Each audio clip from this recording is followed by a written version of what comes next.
अच्छा आमिर भाई, मेरा एक सवाल और है। बिकॉज़ हमें मतलब अभी जो मौजूदा करंट एज है, इसमें ऐसा लग रहा है कि जो आईटी की कंपनी है या सॉफ्टवेयर डेवलपमेंट है, इसमें बाकी इंडस्ट्रीज़ की निस्बत सैलरीज़ ज़्यादा हैं। हम्म। ठीक है, लोग अच्छा फाइनेंस कमा रहे हैं इसमें। तो मेरा सवाल ये है कि एक बंदा कंप्यूटर साइंस की डिग्री करके आ रहा है, फ्रेश ग्रेड हुआ है, अभी निकला है, ठीक है। हम्म। एक बंदा इलेक्ट्रॉनिक्स की डिग्री है, जिसके पास बीएस फिजिक्स किया हुआ है, बीएस कंप्यूटर साइंस नहीं है, बीएस मैथमेटिक्स किया हुआ है, हम्म। ठीक है। क्या दोनों के लिए चैलेंजेस मार्केट में सेम है? कि दोनों के लिए प्रॉब्लम्स जो आगे फेस करेंगे वो पहली जॉब हासिल करने में एक जैसे हैं? आप क्या कहते हैं इस बारे में, आपकी क्या राय है? चैलेंजेस डिफरेंट हो सकते हैं। देखो, वो मैथमेटिक्स के बैकग्राउंड से आ रहा है, हाँ फिजिक्स के हाँ। बैकग्राउंड से आ रहा है, आप आईटी के बैकग्राउंड से आ रहे हो। अब देखो ना, एक कराची है फॉर एग्जांपल। कराची में इस वक्त हंड्रेड्स ऑफ कंपनीज जो कि आईटी कंपनीज हैं। इसी तरह वहाँ पे इलेक्ट्रॉन, जो कि कराची हब है, ठीक है, एंड देयर आर इलेक्ट्रॉनिक्स की कंपनीज एज वेल। सो एक कैंडिडेट जो कराची में बैठा हुआ है वर्सेस एक कैंडिडेट जो शायद साहिवाल में बैठा हुआ है, ठीक है, वहाँ पर कितनी आईटी कंपनीज और कितनी इलेक्ट्रॉनिक्स है। लाहौर के एग्जांपल ले लो, ठीक है। तो एरिया टू एरिया वेरी करेगा कि चैलेंजेस क्या हैं, उस इंडस्ट्री की जॉब क्रिएशन कितनी है किस एरिया के अंदर। एक तो ये चैलेंज आएगा, ठीक है। लेकिन एक जैसा चैलेंज होगा या नहीं होगा, क्या हाँ। उसको जल्दी जॉब मिल जाएगी, उसको देर से जॉब मिलेगी। आईटी वाला ऑब्वियसली, आईटी की चूँकि अपॉर्चुनिटीज़ ज़्यादा हैं, तो इस लाइकलीनेस कि उसको ज़्यादा जॉब्स मिलेंगी, उसको ज़्यादा अपॉर्चुनिटीज़ मिलेंगी, ठीक है। लेकिन अगेन, आप अगर इंडस्ट्रियल, जहाँ पे आपकी जिस सेगमेंट में इंडस्ट्री ग्रो कर रही है, ठीक है, इलेक्ट्रॉनिक्स भी एक ऐसा फील्ड है जिसके अंदर एवरीबडी नीड्स। बट हम चूंकि बात कर रहे हैं सॉफ्टवेयर डेवलपमेंट की, we are not talking about the के इलेक्ट्रॉनिक्स की फील्ड में कितनी जॉब्स हैं। अच्छा देखें, अब लेट अस सपोज एक कंपनी है, उसके सामने दो कैंडिडेट का रिज्यूमे है, एक बीएस इलेक्ट्रॉनिक्स का है या बीएस मैथमेटिक्स का है, और दूसरा बीएस कंप्यूटर साइंस का है। ये आप ही इंटरव्यू कर रहे हैं, ठीक है। आप किसको प्रेफर करेंगे दोनों में से? नहीं, वो तो स्क्रीनिंग में ही देखो, वो मेरी रिक्वायरमेंट पे डिपेंड करेगा ना, मुझे क्या चाहिए।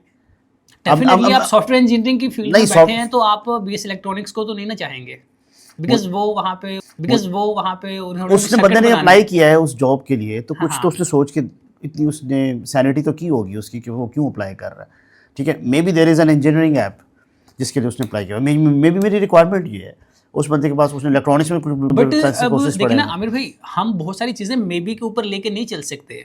We are here to like, हम रियल लाइफ को देख के आ रहे हैं। आप रियल कॉर्पोरेट में वहाँ अभी भी मतलब इतने सारे एक्सपीरियंस के बाद हम सिर्फ मे बी के ऊपर नहीं चल सकते, ठीक है। नहीं अब देखिए हमें आप, रियल स्टैट्स पे बात करनी, ठीक है, नहीं अब देखिए हमें आप रियल स्टैट्स पे बात करनी आप पड़ेगी। आप ठीक कह रहे हो, आप ठीक कह हाँ। रहे हैं, लेकिन आप ये देखें, हर कॉन्टेक्स्ट, हर हायर अपने कॉन्टेक्स्ट पे चलेगा। ठीक है। आप उसको जनरलाइज नहीं कर सकते कि हर दफ़ा मैथमेटिक्स अगर आ गया तो आप उसको रिजेक्ट कर देंगे, नहीं।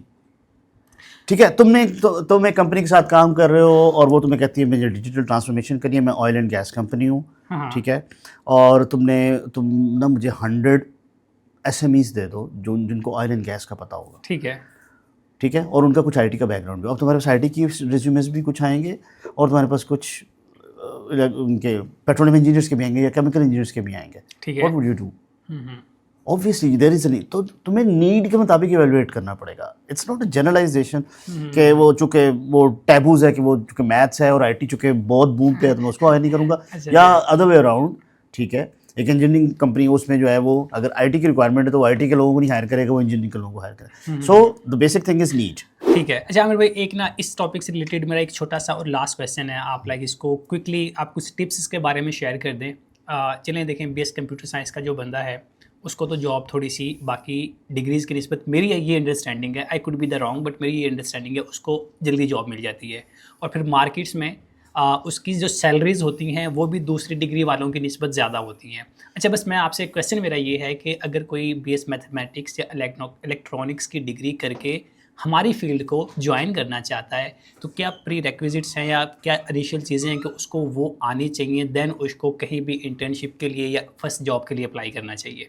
अच्छा, वैसे मोस्टली आजकल के करिकुलम में तो आईटी, इवन फाइनेंस के अंदर आईटी पढ़ा रहे हो, फिनटेक के अंदर आईटी पढ़ा रहे हैं, इलेक्ट्रॉनिक्स के अंदर आईटी पढ़ा रहे हैं। प्रोग्रामिंग जो है वो आपकी फाउंडेशन है, ठीक है। ठीक है। असेंबली लैंग्वेज को अगर आप देखो फॉर एग्जांपल, तो दैट्स बेसिक। तो nothing goes for for any good reason, right. उस हर चीज़ का कोई ना कोई जो है वो मसरफ आपको मिल जाएगा। तो उनको ये करना चाहिए कि वो आइडेंटिफाई करें एरिया ऑफ इंटरेस्ट, प्रोग्रामिंग में किधर जाना चाहते हैं, डिफरेंट स्टैक्स हैं, रिसर्च करें, ओपन एआई से पूछ लें, कोपायलट से पूछ लें, ठीक है। आजकल की इंडस्ट्री में कौन सी, जैसे एजेंटिक एआई, एलएलएम्स आजकल बहुत बात हो रही है, कोई क्लाउड यूज़ कर रहा है, कोई कस्टर्ड यूज़ कर रहा है, ठीक है। आपको जावा नहीं भी आती तो आपको इस लेवल तक ले जाएगा कि वो आपको एक प्रिमिटिव सा कोड लिख के दे देगा, but you need to understand the basics of Java if you want to step into Java, ठीक है। इसी तरह डॉट नेट है, सही है। तो आप पिक करें अपनी स्पेशलिटी अपने इंटरेस्ट के मुताबिक, ठीक है। उसको यूडेमी से कोर्सेज उठाएं फॉर एग्जांपल, या अगर यूनिवर्सिटीज़ तो इस तरह के कोर्सेज कम ऑफर करती हैं जो एड हॉक कोर्सेज होते हैं, तो I think that's the way you can go about. सही है।